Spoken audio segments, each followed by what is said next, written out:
Hello everyone, welcome back to our YouTube channel. तुमच्या सगळ्यांचं स्वागत आहे आजच्या व्हिडिओमध्ये. आणि ही व्हिडिओ खूप इम्पॉर्टंट आहे. It is very in demand, सगळ्यांनी मागितलेली आहे, म्हणून ही व्हिडिओ तुमच्यासाठी मी घेऊन आली आहे. That is answer writing. 2025मध्ये MPSCचा पॅटर्न चेंज झाला आहे. As we all know, descriptive झाला आहे. आणि माझं पर्सनली डिस्क्रिप्टिव्ह एक्झाम्समध्ये खूप एक्सपिरियन्स आहे, कारण की मी UPSCचे 2 मेन्स दिलेले आहेत आणि UPSCचा एक इंटरव्ह्यू देखील दिलेला आहे. आणि मेन्समध्ये GSमध्ये मला 400+ मार्क्स होते. हे सगळं मार्कशीट वगैरे मी माझ्या टेलिग्राम ग्रुपवर टाकलेलं आहे, तर तुम्ही तिथे जाऊन बघू शकता. आणि UPSCच्या टेस्ट सिरीजचं आन्सर चेकिंग आणि आन्सर कॉपी इव्हॅल्युएशनमध्ये मला खूप एक्सपिरियन्स आहे. 2-3 वर्ष मी आन्सर कॉपी इव्हॅल्युएट करते आहे. आन्सर्स लोक कसं लिहितात आणि what is the right way ह्याची मला एक क्लिअर कट आयडिया आहे. आणि that's why I have made this video, की तुम्हाला मी सांगू शकेल की आन्सर नक्की लिहायचं कसं. आणि उत्तर येत असूनही मुलं काय चुका करतात ज्याने त्यांचे चांगले मार्क येत नाही, हे आपण मेन बघणार आहोत. तर मी हे उत्तर आणलं आहे एक लिहून. हे एक ॲव्हरेज स्टुडंट उत्तर लिहिल असं उत्तर आहे. It is very basic. आणि ह्यात ते एक्स फॅक्टर नाही आहे, ती स्पाइस नाही आहे ज्याने एक्झामिनर तुम्हाला 10 पैकी 7 मार्क देईल किंवा 6.5 मार्क देईल. असा बेसिक आन्सर लिहिलं तर 3, 2.5-3 हेच मार्क मिळतात. आणि मग मुलं म्हणतात की आम्हाला का चांगले मार्क मिळत नाही, आम्ही एवढा अभ्यास करूनही GSमध्ये मागे का राहतो. आता MPSC 2025 हा पॅटर्न वेगळा आहे आणि क्वेश्चन्स कसे येतील हे आपल्याला माहिती नाही आहे. पण जसं की मी तुम्हाला मागच्या व्हिडिओजमध्ये खूप वेळा सांगितलं आहे की बाकी स्टेट्सचा पॅटर्न बघा ना. त्यांची PCSची जी एक्झाम आहे किंवा प्रोव्हिन्शियल सिव्हिल सर्व्हिसेसची जी एक्झाम आहे, राज्यसेवेची जी एक्झाम आहे, ती खूप वर्षापासून डिस्क्रिप्टिव्हच होत आली आहे आणि आपली बदलली आहे, पण खूप वर्ष त्यांची सेमच राहिलेली. आणि ते क्वेश्चन पेपर बघून त्याचं कसं पॅटर्न आहे ते बघून मी हा क्वेश्चन सेट केलेत आणि खूप सगळे क्वेश्चन सेट केलेत. मी तुम्हाला दाखवते. आता पहिला हा क्वेश्चन बघूया. एक ॲव्हरेज मुलगा किंवा मुलगी ज्यांनी एकदा सिलेबस वाचलाय ते प्रश्न कसे लिहिणार ह्याचं आपण चेकिंग करूया, लाईव्ह करूया. हे मीच लिहिलंय, पण एक ॲव्हरेज मुलगा किंवा मुलगी कसं लिहिल हे लिहिलंय. आणि मग त्यानंतर एक परफेक्ट आन्सर कसं असेल ते मी तुम्हाला दाखवणार आहे. पहिला आहे, what are major issues with agriculture. What are major issues with agriculture in Maharashtra, suggest remedial measures. म्हणजे काय, एकदम स्ट्रेट फॉरवर्ड प्रश्न आहे आणि असाच MPSCमध्ये एक्सपेक्टेड आहे की थोडंसं स्ट्रेट फॉरवर्ड ते विचारतील, कारण की आत्ताच पॅटर्न चेंज झालाय. खूप फिरून विचारणार नाही, म्हणून मी हा स्ट्रेट फॉरवर्डच प्रश्न घेतलाय की what are major issues with agriculture in Maharashtra, suggest remedial measures. आता ओपनिंग ह्या आन्सरची कशी केली आहे, इंट्रोडक्शन कसं केलं आहे. Agriculture involves cultivation of crops and maintenance of livestock for monetary gains. It is an art and science which combines both skill and mastery. खूपच जेनेरिक आहे. ॲग्रिकल्चरचं तुम्ही डेफिनेशन दिलंय, पण हा प्रश्न काय विचारतोय, ॲग्रिकल्चरचे इश्यूज महाराष्ट्रामध्ये, म्हणजे महाराष्ट्राच्या ॲग्रिकल्चरचं डेफिनेशन किंवा महाराष्ट्राविषयी काहीतरी सांगितलं असतं तर जास्त योग्य राहिलं असतं. Major issues with agriculture in Maharashtra can be seen as follows. हे रेनफेड एरिया आहे आणि ड्राउट्स आहेत आणि फार्मर्स लो रेनफॉलमुळे अफेक्ट होतात. हा पॉईंट बरोबर आहे, पण हा पॉईंट कन्व्हिन्सिंग नाही वाटत आहे, कारण की ह्यासोबत काही फॅक्ट किंवा काही रिझन नाही. आता पुढे करेक्ट आन्सर आपण बघू, करेक्ट वे बघू, तेव्हा तुम्हाला समजेल. लो प्रोडक्टिव्हिटी आहे क्रॉप्सची. अरे किती लो आहे, काहीच नाही, बस लो प्रोडक्टिव्हिटी. फार्मर इंडिपेंडेंटनेस, असं आपण बेसिक आन्सर लिहितो एकदम जेनेरिक, आणि मग आपण म्हणतो मार्क कळत नाही. Low price to agricultural productions, demand supply mismatch. How, काय आहे, काय रिझन आहे, नथिंग, काही नाही सांगितलं. Non effective implementation of schemes and programmes. अरे नक्की कोणते प्रोग्राम फेल झालेत, कोणते स्कीम्स फेल झालेत, काय कारणामुळे फेल झालेत हे आपण सांगू शकलो नाहीये. मग रेमेडियल मेजर्स, आणि हे जे सब पॉईंट्स लिहायचे त्यातही मोठे सेंटेन्सेस आपण लिहितो. हे तरी मी पॉईंट वाईज मध्ये लिहिलंय, मुलं अजूनही मोठे सेंटेन्सेस लिहितात, त्यामुळे जास्त पॉईंट्स ते कव्हर करू शकत नाही. आता रेमेडियल मेजर्समध्ये एकदम जेनेरिक मेजर्स लिहिलेत. Promotion of effective irrigation, good price discovery promote करणे, अवेअरनेस जनरेशन, टेक्नॉलॉजी अडॉप्शन आणि इन्स्टिट्यूशनल सपोर्ट. हे खूपच जेनेरिक पॉईंट्स आहेत. आणि माझं एक्सपिरियन्स इव्हॅल्युएशनमध्ये मी पाहिलंय की खूप मुलं असंच जेनेरिक पॉईंट्स लिहितात. काही म्हणजे त्यांनी नीट प्रिपेअर केलेलं नसतं किंवा त्यांना माहिती नसतं की कसं स्पेसिफिकली लिहायचंय, त्या कारणास्तव ते एकदम जेनेरिक पॉईंट्स लिहितात. आणि फायनली कन्क्लुजन काय, agriculture is an important sector of our economy which must be strengthen for effective and inclusive growth. एकदम जेनेरिक कन्क्लुजन, काही क्रिएटिव्हिटी नाही, काही कोट नाही, काही डेटा नाही, एकदम जेनेरिक. आता हे उत्तर जर तुम्ही लिहून आलात, तुम्हाला वाटेल अरे मी तर किती मेहनत केली, सगळे पॉईंट्स पण मी लिहिले, उत्तर पण जे विचारलं होतं तेच लिहिलं, पण मार्क आले माझ्या 2.5 पैकी. का माझे एवढे कमी मार्क आले? आणि मी जर एक्झामिनर असते मी 2.5 मार्क दिले असते, कारण की टॉपरचे पण मार्क 50 ते 60% येतात. कॉम्पिटेटिव्ह एक्झाम्समध्ये टॉपर पण 60%च्या वरती जात नाही. अशा 2.5 मार्क का आले ह्या प्रश्नाला? आणि एक आयडियल प्रश्न काय होतं, आयडियल उत्तर काय होतं ह्या प्रश्नाचं, आता आपण ते बघूया. हे सेमच क्वेश्चन आहे. What are the major issues with agriculture in Maharashtra, suggest remedial measures. पहिली गोष्ट, कर्सिव्ह लिहू नका, जितकं शक्य होईल तितकं मोठं मोठं आणि क्लिअरली लिहा. बिकॉज एक्झामिनरला टाईम नसतो तुम्ही काय रशियन लिहिले ते वाचायचा, तो फास्ट वाचत असतो तो किंवा ती, आणि पुढे पुढे जातात ते, आणि त्यांच्याकडे टाईम नसतो की तुम्ही काय विचित्र लिहिले ते वाचत बसतील. म्हणून क्लिअर कट तुमचं दिसलं पाहिजे. त्यासाठी मोस्ट इम्पॉर्टंट आहे सबहेडिंग्सला बॉक्स करणं आणि इम्पॉर्टंट पॉईंट्सला अंडरलाईन करणं. आता जर तुम्ही एक्झामिनर असाल तुम्हाला पटापट दिसेल की अरे हा काय काय लिहिलंय, डेटा काय लिहिलाय, इझिली तुमच्या हातून मार्क सुटतील. आणखी जे इझी एक्झामिनरची लाईफ इझी करतात त्यांची लाईफ इझी होते. जेव्हा मी स्वतः 100-150 पेपर चेक केले तेव्हा मला कळालं की नक्की पेपर चेक कसा होतो. तुम्हाला जरी मी 10 पेपर दिले ना चेक करायला, ऑटोमॅटिक तुम्हाला समजेल की एक्झामिनरचा माइंडसेट काय बनतोय. क्लिअर हँडरायटिंग, क्लिअर प्रेझेंटेशन किती इम्पॉर्टंट आहे. आता हे आन्सर चेक करूया. ह्याचं इंट्रोडक्शन आहे. Agriculture contributes 11 to 12% of Maharashtra GDP and provides employment to 50% of the state's population. ॲग्रिकल्चरचं इम्पॉर्टन्स महाराष्ट्रामध्ये सांगितलं. Despite its significance, productivity is low as compared to states like Punjab. म्हणजे महाराष्ट्रामध्ये काय इम्पॉर्टन्स आहे ॲग्रिकल्चरचं ते सांगितलं. आणि इश्यूज काय इश्यूज आहेत प्रोडक्टिव्हिटी कमी असल्यामुळे. मग आता मेजर इश्यूज विथ ॲग्रिकल्चर. पहिला आहे रेनफेड ॲग्रिकल्चर. महाराष्ट्रात 60% area lies in rain shadow region of. That is right. महाराष्ट्राचा 60% एरिया रेन शॅडो रिजनमध्ये लाय करतो सह्याद्रीच्या. वॉटर मिसमॅनेजमेंट आहे. Only 18 to 20% of net sown area is irrigated. Right, only 18 to 20% is irrigated. Non compatible crops आहेत आपल्या क्लायमेटसोबत. Example, extensive cultivation of sugar cane has led to ground water depletion. Right, we know this की yes आपल्या इथे खूप sugar cane होतंय जेव्हा आपल्याकडे पाणी नाही आहे, तरी आपण शुगर केन कल्टिवेट करत राहतो. लँड फ्रॅगमेंटेशन हा किती चांगला पॉईंट आहे की ॲव्हरेज लँड होल्डिंग. आता हे बघूया किती चांगला पॉईंट आहे की 1.5 हेक्टर्सच आपली ॲव्हरेज लँड होल्डिंग साईज आहे. आणि ह्याने इकॉनॉमी ऑफ स्केल रिड्यूस होते ॲग्रिकल्चरल प्रोडक्शनमध्ये. आता मागच्या आन्सरमध्ये तुम्ही पाहिलं की आपण बस म्हटलं लो प्रोडक्टिव्हिटी. का लो प्रोडक्टिव्हिटी आहे, एक्झॅक्ट इश्यूज आपण सांगतोय.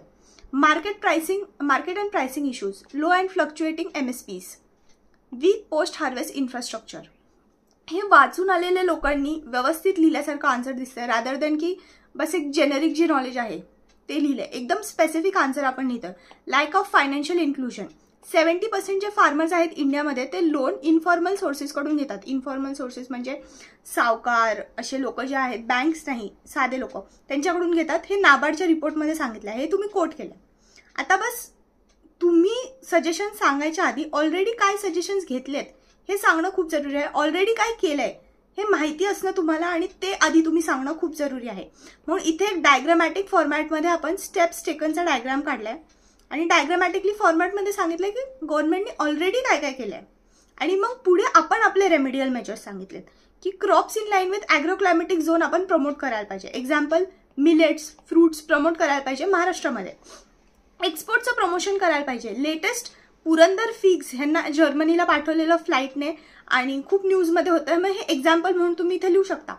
फायनान्शियल इन्क्लुजन करायला पाहिजे, जसं की SHG सेल्फ हेल्प ग्रुप्सला loan program. Agro forestry promote करायला पाहिजे, जसं की साल plantation. Land leasing program launch करायला पाहिजे. आणि लँड रेकॉर्ड्सला मॉडर्नाइज केलं पाहिजे. का, कारण की खूप सगळ्या जमिनी अशा आहेत जे लोक शेती करतात पण शहरात राहतात आणि म्हणून आता त्याच्या शेतीचा काही उपयोग होत नाही, पण तिथे भाड्याने पण नाही देऊ शकत कारण की कसेल त्याची जमीन, हे सगळे लॉज आहेत आणि त्यांना भीती वाटते की आमची जमीन जाईल आमच्या हातून, म्हणून ते ती जमीन भाड्यानेही देत नाही. मग हे लँड लिझिंग प्रोग्राम आणला तर हे प्रॉब्लेम सॉल्व्ह होतील आणि लँडची जी कमी आहे ती पण सॉल्व्ह होईल. एक्सटेन्शन करायला पाहिजे आणि कॅपॅसिटी बिल्डिंग करायला पाहिजे फार्मर्सची. कारण की जे न्यू क्लायमेट चेंजमुळे जे प्रॉब्लेम्स येत आहेत, न्यू डिझिजेस येत आहेत आणि न्यू टेक्नॉलॉजीज येत आहेत, ते फार्मर्सला अडॉप्ट करता येत नाही आहे. जसं की कृषी विज्ञान केंद्र. आता पाहिलं आपण नुसतं काहीतरी रॅन्डम सोल्युशन नाही दिले, एकदम डायरेक्ट सोल्युशन दिलेत, त्याचे एक्झाम्पल पण दिलेत, म्हणजे एक्झामिनरला समजणार हो बाबा हिला माहिती आहे प्रॉब्लेम्स काय आहेत आणि हिला माहिती आहे सोल्युशन्स काय आहेत, हिने क्लिअरली सांगितलंय. आता फायनली आपण कन्क्लुजन असं केलंय. कन्क्लुजन आणि इंट्रोडक्शन खूप मोठं लिहिलं नाही आहे, कारण की जागा खातं, वेळ खातं आणि that is not that important. Body आपल्या आन्सरची मोस्ट इम्पॉर्टंट आहे.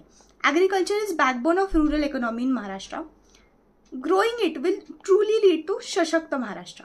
असं काहीतरी कीवर्ड यूज करून एक चांगलं फ्युचरिस्टिक कन्क्लुजन एक्झामिनरला दिलं तर त्यालाही जेव्हा लास्टला एक्झामिनर मार्क्स देतात तेव्हा ते कन्क्लुजन वाचून शेवटी इथे येतात आणि मार्क्स देतात. आता त्या आन्सरला मी 2.5 मार्क दिले, मी या आन्सरला 4 मार्क दिले असते अकॉर्डिंग टू माय एक्सपिरियन्स, कारण की मी 4 मार्क्स इज व्हेरी गुड, मी एवढे मार्क्स देत नाही इव्हॅल्युएशनमध्ये. पण तुम्हालाही बघून कळतंय की हो हे दोघंही इक्वली वाचून आलेत. हा मुलगा ज्याने हे आन्सर लिहिलंय आणि हा मुलगा ज्याने हे आन्सर लिहिलंय, हे दोघंही वाचून आलेत, पण त्यांचा अप्रोच किती वेगळा आहे लिहायचा. आणि ते तुम्हाला तेव्हाच समजणार तेव्हा जेव्हा तुम्ही राईट मॉडेल आन्सर वाचणार. रॅन्डम कोणते तरी लांबच्या लांब मॉडेल आन्सर दिलेत आणि ते तुम्ही वाचताय आणि तुमचा प्रयत्न आहे की तुम्ही असे आयडियल आन्सर लिहावे, सुंदर आन्सर लिहावे, 2 पानात आन्सर लिहावे, तर खूप खूप डिफिकल्ट राहणार आहे तुमच्यासाठी. It is going to be very difficult. तर आता हे फर्स्टच इयर आहे MPSCचा आणि कसा क्वेश्चन पेपर येणार आहे आपल्याला माहिती नाही आहे. आणि कसा क्वेश्चन पेपर येणार आहे हे माहिती करण्यासाठी तुम्हाला मी आधीच सांगितलंय दुसऱ्या स्टेट्सचे PYQ बघा, UPSCचे 2013 ते 15चे PYQ बघा, त्या लाईनमध्येच येणार आहे पेपर. पण तरी जर तुम्हाला नसेल येत, तुम्हाला नाही येते बाबा की आय डोंट नो कोणते आन्सर लिहायचे. आणि आन्सर लिहायचे सगळ्यात मोठा प्रॉब्लेम काय माहिती का, आपल्याला रोज क्वेश्चन शोधणं खूप एक बर्डनसम फिलिंग येते. जर तुम्हाला रोज तुमचा टूथब्रश शोधायला लागला, इथे तिथे जाऊन टूथब्रश शोधताय आणि मग ब्रश करताय, तर मला असं वाटतं 50% लोक पब्लिक ब्रशच नाही करणार की अरे टूथब्रशच नाही सापडला आज म्हणून मी ब्रशच नाही करू शकलो. तेच प्रॉब्लेम आहे आन्सर रायटिंगचा. आपल्याला प्रश्नच सापडत नाही की आज मी कोणता आन्सर क्वेश्चन लिहू, कोणता आन्सर लिहू, ह्याचं मॉडेल आन्सर काय, ते सगळं शोधण्यातच आपला अर्धा तास वाया जातो, जो आपण आन्सर रायटिंगमध्ये वापरू शकलो असतो एफिशियंटली, व्हेरी एफिशियंटली.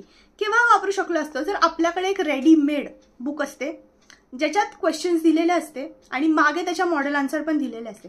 तर आपण काय केलं असतं, ती बुक काढली असती, पहिल्या दिवसाचं क्वेश्चन बघितलं असतं, हा क्वेश्चन आहे. किंवा सपोज मी GS2 करते तर मी GS2 वाल्या सेक्शनमध्ये बघितलं असतं हा क्वेश्चन आहे, तो लिहिला असता 10 मिनिटं आणि 5 मिनिटं मागे मॉडेल आन्सर वाचलं असतं. 15 मिनिटात माझं आन्सर रायटिंग प्रॅक्टिस झालं असतं. पण तेच जर मी स्वतः करायला बसतीये तर पहिलं मी जाणार इंटरनेटवर, साईट उघडणार, GS2 क्वेश्चन शोधणार, म्हणणार नाही हा क्वेश्चन नको, हा क्वेश्चन नको, हा अवघड आहे, असं तसं. बुकमध्ये जो प्रश्न आहे त्या दिवसासाठी तो आपण सॉल्व्ह करायचाच आहे, अवघड असो इझी असो. परीक्षेत आपल्याकडे ऑप्शन नाही आहे ना की हा प्रश्न अवघड आहे हा सोडून दो. जर ही बुक तुमच्याकडे असेल तर तुम्हाला 30 डेजमध्ये 30 क्वेश्चन्स भेटतील. आणि हे जे मॉडेल आन्सर्स आहेत ह्याच्या मागे जे दिले आहेत बुकच्या, मी तुम्हाला दाखवते आता, ते मी स्वतः बनवले आहेत, स्वतः रिव्ह्यू केले आहेत आणि माझ्या फ्रेंड्सच्या हेल्पने आम्ही सगळ्यांनी मिळून बनवले आहेत, रिव्ह्यूड आहेत आणि चांगले आहेत. आणि एक एक्सक्लुझिव्ह व्हॉट्सअप ग्रुप तुम्हाला या बुकसोबत मिळणार आहे, ज्यात तुम्ही ॲड होणार आणि सगळे जे पण मुलं ही बुक घेणार तेच त्या व्हॉट्सअप ग्रुपला ॲड असणार. तुम्ही रोज आपला आन्सर लिहून तिथे पाठवू शकता, एकमेकांचे चेक करू शकता, काही डाऊट्स असतील तर विचारू शकता आणि परफेक्ट आन्सर पण तुम्ही सगळे मिळून बनवू शकता. तिथे कम्युनिटी बिल्डिंग आहे. आणि रोज 7 वाजता गुगल मीट लिंकवर सगळे मिळून 7 वाजता 15 मिनिटं रोज एक क्वेश्चनची आन्सर रायटिंग करू. ह्या बुकचा हा सगळा प्लॅन आहे. ही आहे मंथली आन्सर रायटिंग बुक आहे. ही बुक घ्यायची म्हणजे ह्याचं PDF घ्यायचं, त्याचा प्रिंटआउट काढायचं आणि रोज 7 वाजता एक प्रश्न लिहायचा आणि मागे मॉडेल आन्सर वाचायचं. बस झालं ना तुमचं आन्सर रायटिंगचा प्रॅक्टिस. कोणता क्वेश्चन येणार, किती डिफिकल्टी येणार, त्याचा मॉडेल आन्सर काय असायला पाहिजे, हे सगळे टेन्शन तुम्हाला घ्यायचेच नाही आहेत. तुम्हाला बस रोज एक आन्सर लिहायचं. आणि या बुकची प्राइस आहे ओनली 49 रुपीज. ही बुक मी तुम्हाला फ्री पण देऊ शकले असते, काय 49 रुपीजने मी काय बंगला नाही बांधणार आहे ना, कोणी बंगला बांधणार आहे. पण पैसे घ्यायचं मिनिंग हे आहे की लोक सिरियसली घेतात. जी पण गोष्ट फ्री मिळते ना ती लोकांना व्हॅल्युएबल नसते. जर मी ही बुक फ्री द्यायला लागले तर कोणाला काहीच व्हॅल्यू नाही राहणार. तर बोलतील हा फ्री आहे पडून राहील. पण जर तुम्ही स्वतःच्या खिशातले 50 रुपये मला दिले, ही बुक प्रिंट करून आणली आणि रोज 7 वाजता एक आन्सर लिहिलं, 3 महिन्यात तुमची आन्सर रायटिंगची जी भीती आहे ना, 3 मंथ्स जर तुम्ही अशा बुक्स वापरल्या, ही मेची बुक आहे, अशीच आपण जूनची जुलैची प्रत्येक मंथला एक बुक आणत जाऊ. जर तुम्ही ही बुक 3 महिने जरी वापरली ना तरी तुमचं आन्सर रायटिंगचं सगळं फिअर संपून जाईल. काही प्रॉब्लेम तुम्हाला राहणार नाही की मी आन्सर कसं लिहिणार, माझी हँडरायटिंग खराब आहे, मला प्लेसमेंट जमत नाही, मला एक्झाम्पल्स आठवत नाहीत, मला व्हॅल्यू एडिशन येत नाही, इंट्रोडक्शन येत नाही, बॉडी येत नाही, कन्क्लुजन येत नाही, काही प्रॉब्लेम नाही राहणार. आता दाखवते ह्या बुकमध्ये नक्की काय काय दिलं आम्ही. बघा ह्या बुकसोबत तुम्हाला फ्री काय काय मिळणार आहे ते बघा. पहिलं तर 30 प्रश्न 30 आन्सर 30 दिवसाचे मॉडेल आन्सर बनवलेले आहेत. एक्सक्लुझिव्ह व्हॉट्सअप ग्रुप आहे आणि रोज 7 वाजता व्हर्च्युअल लायब्ररी म्हणजे गुगल मीटची लिंक येणार आहे. सगळे मुलं तिथे बसून एकत्र तुम्ही पब्लिकमध्ये बसून लिहू शकता कॅमेरा ऑन ठेवून, किंवा तुमच्या घरी जसंही तुम्हाला वेळ भेटेल तसं तुम्ही हे आन्सर्स लिहू शकता. हे बघा जनरल स्टडीज 1चे मी 8 प्रश्न प्रोव्हाइड केले आहेत. तसेच जनरल स्टडीज 2, 3 सगळ्याचे प्रश्न प्रोव्हाइड केले आहेत आणि ब्लँक पेजेस प्रोव्हाइड केले आहेत जिथे तुम्ही लिहू शकता. ह्या बुकचं तुम्ही प्रिंटआउट काढून घ्यायचं आहे आणि मग लिहायचं आहे. ह्याचे आन्सर्स त्या प्रिंटआउटवर लिहायचे. आता फॉर एक्झाम्पल हे बघा, हा मॉडेल आन्सर आहे एका प्रश्नाचा. Compare and contrast main features of Nagara and Dravida temple architecture in India. Yes, straight forward आहे. येस. UPPSC मध्ये ही थीम विचारलेली आहे. येस. UPSCचा फेवरेट टेम्पल आर्किटेक्चर आहे. येस. हा प्रश्न विचारायचे काय चान्सेस आहेत? 60 to 70% चान्सेस आहेत की पहिल्या 3 वर्षात न्यू पॅटर्नच्या फर्स्ट 3 वर्षात टेम्पल आर्किटेक्चरवर डिस्क्रिप्टिव्ह प्रश्न येणार. 60 to 70% चान्सेस आहेत. आता ह्याचं नगरा आणि द्रविडाचं कंपॅरिझन विचारायचं कारण काय? दोघांचे फीचर तुम्हाला लर्न होतील. दोघांचे फीचर एकाच ठिकाणी लर्न होतील जेव्हा तुम्ही आन्सर लिहाल. इंट्रोडक्शन आहे, बॉडी टेब्युलर फॉर्मॅटमध्ये आहे आणि फायनली कन्क्लुजन आहे.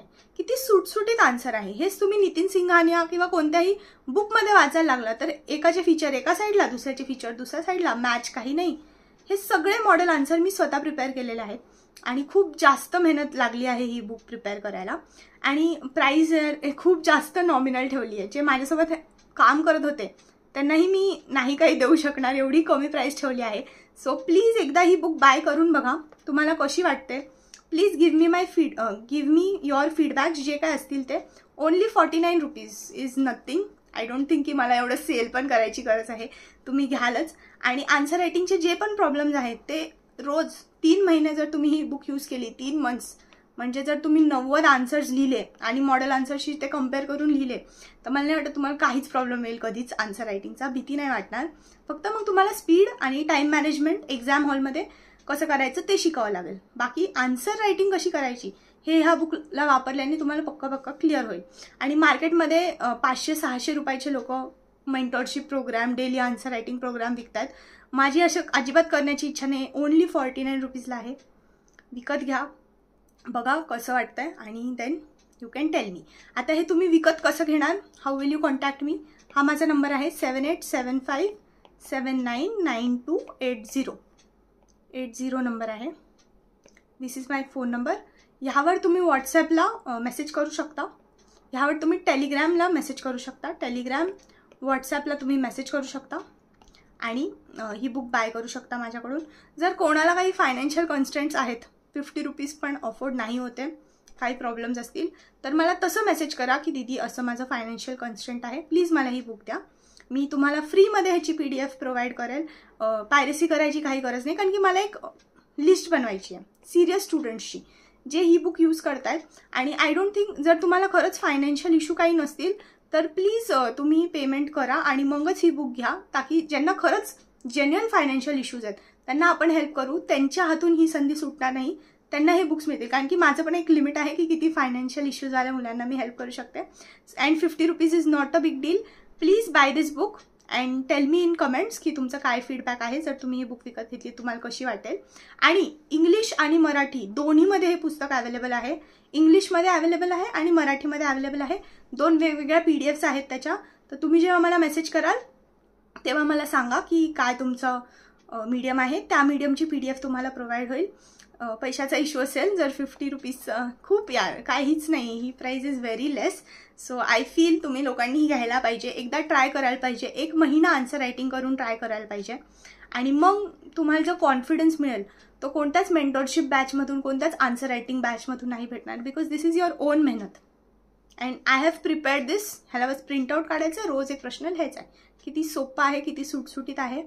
So thank you so much for watching this video आणि thank you for your support, thank you for your kindness. आणि प्लीज व्हिडिओला लाईक करा, सबस्क्राईब करा, शेअर करा. मी पाहते खूप लोक वॉच करतायत पण सबस्क्राईब नाही करत आहेत, तर प्लीज प्लीज सबस्क्राईब करा. आपल्या फ्रेंड्ससोबत पण शेअर करा आणि प्लीज ही बुक एकदा विकत घेऊन बघा.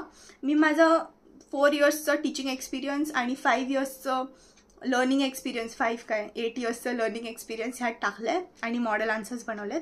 तर I hope it will be helpful for you and see you next time. Bye bye.